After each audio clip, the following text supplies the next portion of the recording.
So, all right, guys, welcome. This is series one, I guess, of our discussion on high performance fat burn and breaking into new levels of your fitness and your and weight loss if you're still in weight loss. If not, some of you may have endurance type of goals, you may have performance goals, you may have strength goals, whatever the case is, but we want to make sure that we can accomplish those. This is not specific to any one particular program. I just want to make that clear. This is open discussion based on personal training clients that I've worked with, endurance athletes that I've worked with, and then of course people who have been on 5-in-1 program and our OptaVia program. It's not exclusive to that, but it's all pretty relative and represents nutritional faults that so many people have with dietary changes and adjustments. So with that being said, I'm going to go into my screen here, and we get to discuss some of these challenges that we are seeing. Can everybody see the slide okay? Yeah, looks good, Casey. Okay, awesome. So guys, basically this is determining current reality. And the number one thing that I'm seeing with my clients across the nation right now is that we're having a little bit of a challenge dealing with our current reality when it comes to our macronutrients and when it comes to our program. And what I wanted to do is I oftentimes throw out that people underreport their calories by about 40%. And what I wanted to show you tonight was a couple of different studies and research studies that actually suggest and show that is the case. So here are some of the challenges that we have facing our overall success and the next steps in order to get there. So everybody's heard eat less and exercise more, right? How many times have we heard that over and over again? In fact, many times we say that this is not the possible solution, but I'm going to argue today that it might be a very high probability that it is, okay? And once we get to that spot, we'll see. But we're very general in regards to how we explain this to our clients and how we explain this to people who are struggling with their particular exercise program or the nutritional program. So I do want to make sure that we can highlight that and specifically what that means. Understanding energy systems and controlling these factors specifically to macronutrient requirements that we want for certain desired metabolic results. So what that means is basically fat burn versus not being in fat burn. And that is something that I think a lot of people struggle with, and it's all tied together. So rate of digestion and satiety, and this is a big part of why many of you that are on the OptaVia program, why this works so well for you. We'll talk about that, and then understanding body matrix. We may not get to that today, but that is a critical thing that I see people struggle with.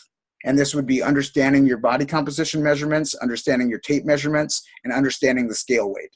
And the scale oftentimes is not our friend when we start getting into performance mode, we start getting into exercise, and we have those fluctuations from day to day. That can be a big challenge for many of our clients. And then, of course, the one size fits all, okay? And we'll talk about that in regards to how specific and how much detail you want to get into in your overall program. A quote that I have at the end here kind of discusses that our frustration will dictate how much detail we have to put into our program. What's great is that many people come to us and our program is very easy and simple to follow. And that's the reason why people get started on it. And that's the reason why they start seeing really awesome success. And it's also the reason why some people will stall at a certain period in their program. So let's talk about this specifically. Eat less and exercise more. Okay, how many people believe that is something that we should be highlighting with our clients? Okay, this is when I say this. Here's the challenge with this. I would say track your calories accurately and exercise and your exercise calorie expenditure accurately. Okay, and here's the reason why. This study specifically shows that. That when people take a look at, especially obese, and let's just be frank, that many of us are coming at this program from an obesogenic state. We have that tendency to kind of move in that direction. So most of us are building down from a body rather than building up for those people who are slow gainers or hard gainers. But what this basically means is that people are underestimating or under-reporting the amount of calories that they're eating, and they're over-exaggerating the amount of exercise that they're doing. Okay, and this is one study that we refer to often in the fitness community, and this is just showing that the average person here was saying that they were burning 3,000 calories and were actually thought that they were eating 600 calories. And the challenge with that was that obviously they were not. Another study that was done by the New England Journal of Medicine that was actually published in the New England Journal of Medicine. This one I'm going to go through just a little bit detailed because it's a really great study. It's very hard to read, so we're not going to get into a lot of those details. But here's kind of what the summary was. The hypothesis was that some obese subjects do not lose weight while following a low-calorie diet because their energy intake is substantially higher than reported. And based on the findings, here's what they discovered. Many people underreport their calorie intake. The degree of underreporting is greatly increased by the amount of obesity. Okay, so for example, if somebody's 50 to 60% obese, a lot of times they're underreporting their calories by 50 to 60%. Okay, the other side of that spectrum is that people were overestimating the amount of energy that they expend during physical activities. Okay, so this is when I'm meeting with a client and they say, you know, I'm exercising. I think I should add a 4 and 2, or I think I should add a 6 and 1, or whatever the case may be. And we justify the additional increase in calories because somebody gives us a generic, I'm exercising. Okay, this is the difference, and what the studies show is that this is the difference of like somebody walking on the treadmill for 20 minutes and somebody doing a 60-minute high-intensity interval training workout. Okay, so that's like 250 calories versus 600 or 1,000 calories in a high-intensity interval workout. The challenge with that is that we can't really give them the same food recommendation based on that. So understanding exactly what they're doing for their activity, perceived level of exertion, and what that intensity looks like is really critical. And if we make that next step of increasing either calories or increasing additional healthy fats, or whatever the case may be. Okay.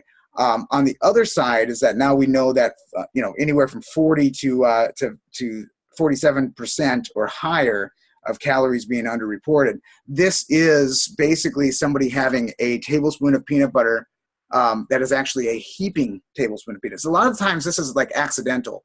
This isn't our clients coming out and saying, like, hey, I'm purposely doing this. It's like, I don't understand what's going on. I'm in a stall. I've been in a stall for a long time. What's going on? And this is the kind of things that's happening. It might be sugar-free gum that because of labeling laws after, it's reporting 0 calories or 0 grams of sugars, but after you've had 4 to 6 or 8 pieces of it, it now has a quantifiable number that you have to attach, and it may have some impact in insulin levels and that kind of thing. So when we look at 40%, that's enough to take somebody completely out of a calorie deficit, okay? And this is when we get into our one-size-fits-all. When we have smaller individuals, the level of wiggle room is drastically reduced. Okay, so if I've got a 5'4" lady who's on program who's taking in 1,100 calories, but her true calorie deficit, if she was doing any kind of a weight loss program, would be about 1,200 calories, right? So if her total energy expenditure is 1,500 to 1,800 calories, and she's underreporting by 40%, she's probably at maintenance or above. And that's the thing that is getting most of our clients. Anybody who says that that the program isn't working for them falls into this category.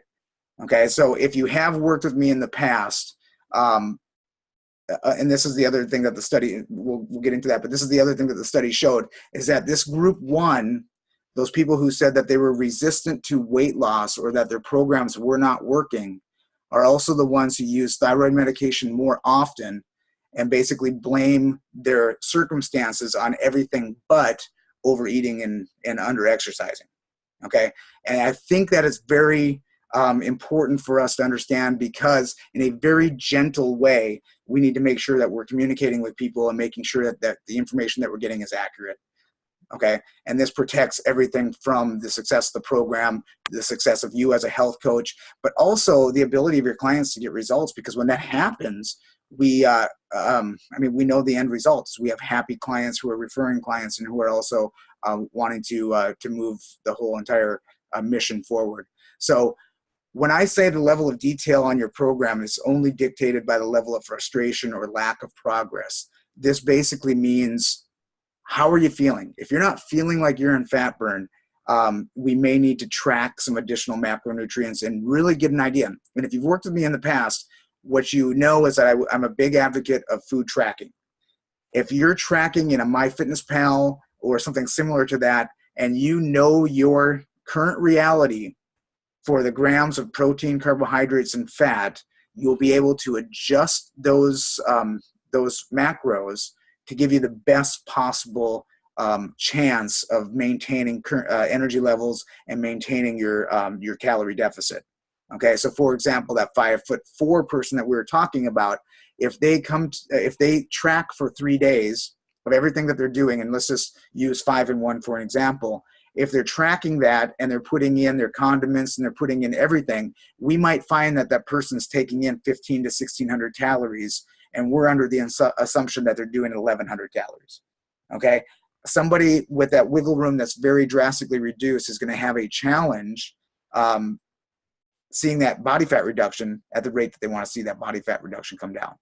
Okay, and that's where that frustration comes in. So now, because they started a program because it was so simple to follow and so simple and easy, now we have to take it up a notch and say, I know that you enjoyed not having to weigh, measure all of your meals, but anything that crosses your lips now, we do have to track if we want to turn this around and make sure that we're seeing faster progress again.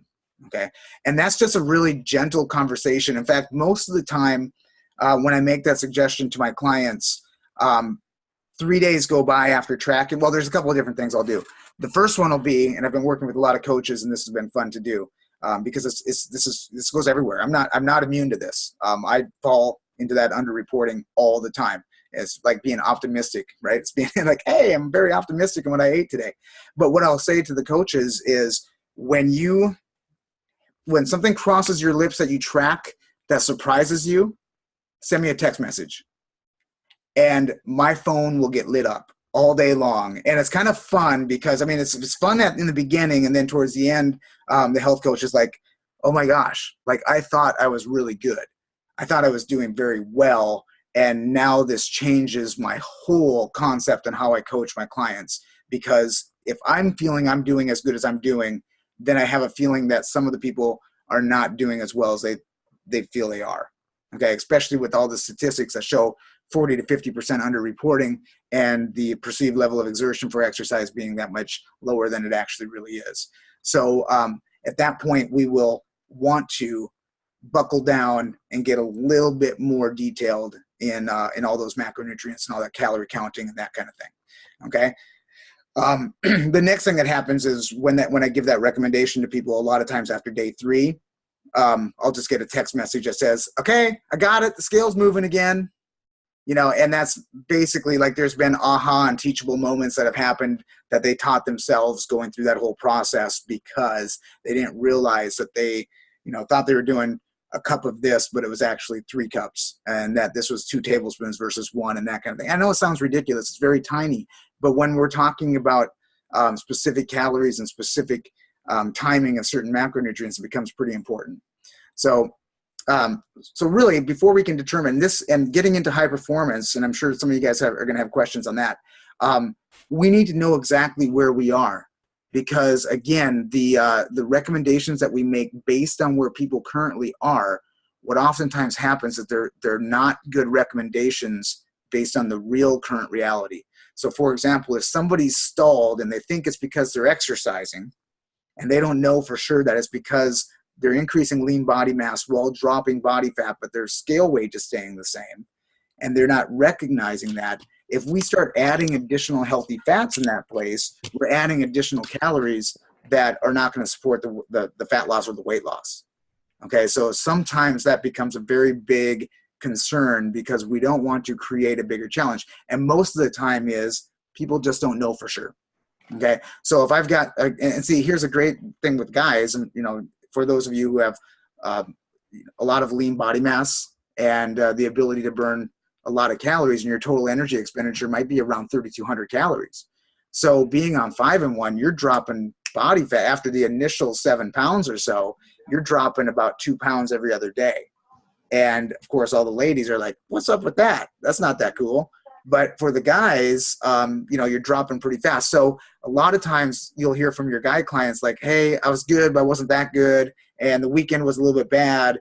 It's like, "But what was your overall success?" And like, "Hey, I still lost 4 pounds this week."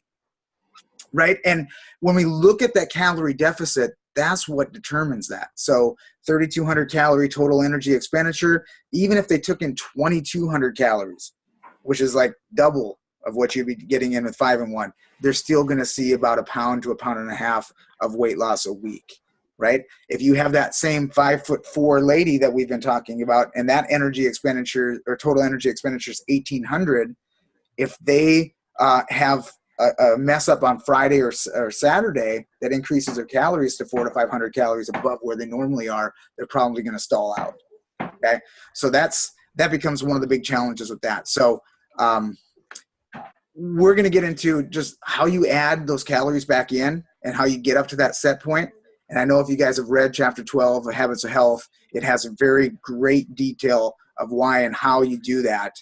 But I want to discuss some of the emotional and psychological reasons and some of the scientific metabolic reasons of how you may design that program for people.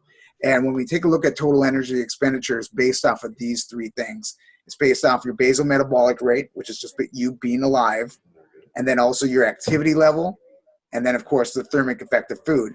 And the thing about that is that you have your calories that are going to be spent basically digesting your food, and the 30% of your calories coming from your protein. So really, you're only getting that 70% of your calories absorbed because of all the work that your body has to do to break down that protein. And that's oftentimes why we have such a great response with higher protein, higher fiber type of plans. Okay, so I want to open this up, and that was basically just an overview of some of the things that I'm really seeing that's hitting people pretty hard. And having to increase their level of discipline and also their level of detail on their program. But once we have those things dialed in, I mean, I have to tell you, those people who are really focused on what they have going on, we can just tweak a few things and they start rocking it. They're on fire.